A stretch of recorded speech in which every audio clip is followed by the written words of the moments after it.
Hi, I'm Dee Rees, and one thing you may not know about me is that I used to market panty liners. Yeah. Which one? Always. That was the Procter Gamble. Yeah. I used to work in a cubicle. That's one thing you may not know about me.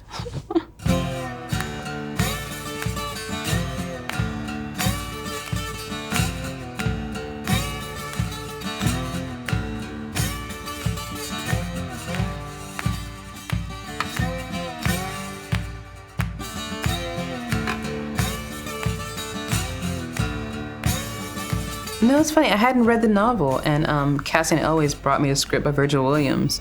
And so I read the script, and I knew immediately like there was something there, and I really wanted to play up the Jackson family. And it's ironic because it's not a novel that I would have known that I liked, you know? The thing I loved were these inner monologues, you know? So Hilary Jordan, you know, did a great job of writing the book from each character's perspective. And so I really wanted to bring that to the fore, where we get the inner monologue, and we get that this is everyone's story. Our family's in trouble. You understand that? Do you? You betray your own blood.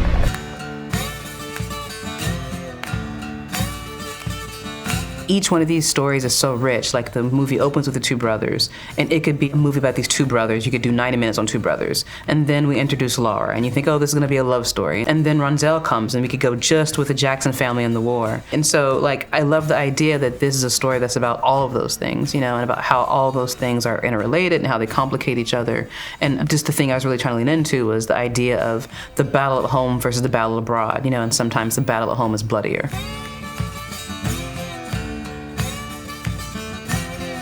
I don't believe in traditional rehearsal processes. Like, I think like the words are there and I trust actors will get them and bring them, but what I'm more interested in is the intention and the relationships. And so I do a thing where I call them relationship workshops. So I kind of bring in each pairing. So I brought in Mary J. Blige, who plays Florence, and Carey Mulligan, who plays Laura, and just had them staring at each other. To me, if you can just hold eye contact for 60 seconds and kind of get through that discomfort, and then you come and then you're really seeing the other person. You're saying, oh, I see this about your chin, or I see this about your ear. Like, just that kind of intimacy really kind of breaks down the walls. And I had them repeat this thing to each other: I have the power, no, you have the power. Because that was, for me, the crux of these women's relationship, each of them feeling like the other has power over them. And even with Rob Morgan and Jason Clarke, I had them stand off against each other.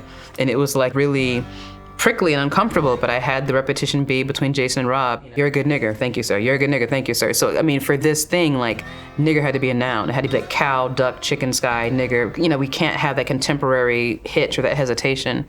And so it was like it was like one of the more uncomfortable like ones, but they really broke through. And then Rob Morgan, like, you see that word bouncing around in his head and brewing, and like Jason Clarke is uncomfortable saying it initially, but then he gets firmer and like he has to learn to say it and like learn to say it and take away Jason Clarke and say it as Henry, and Rob has to learn to take away Rob and take it as Hap.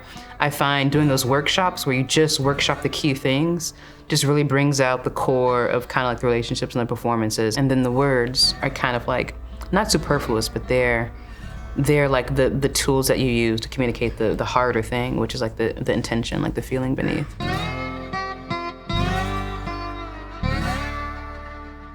It was scary. I'm always like, I never really watch my movies after I make them, like, or I watch them like the one time through and that's it.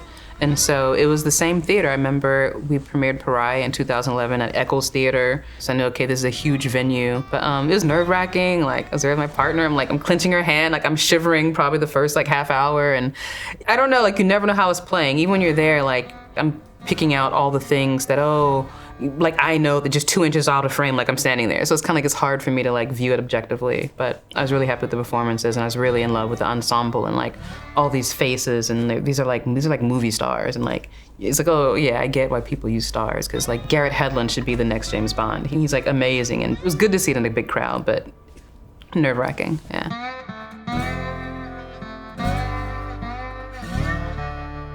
I totally would. He's got it. Like, if you see the one scene where he's seducing Henry and Laura, you know, where he's telling like this story about how Henry saved his life. He's got the tux and he's got this perfect hair. It's just like he's so suave.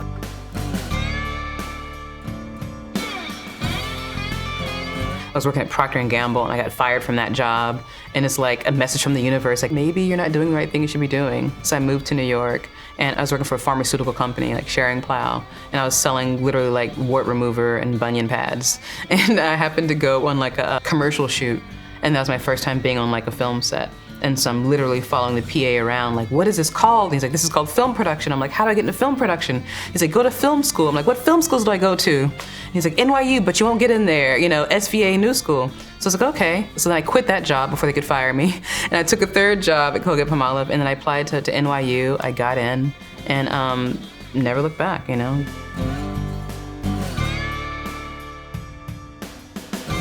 It was fun. I liked it.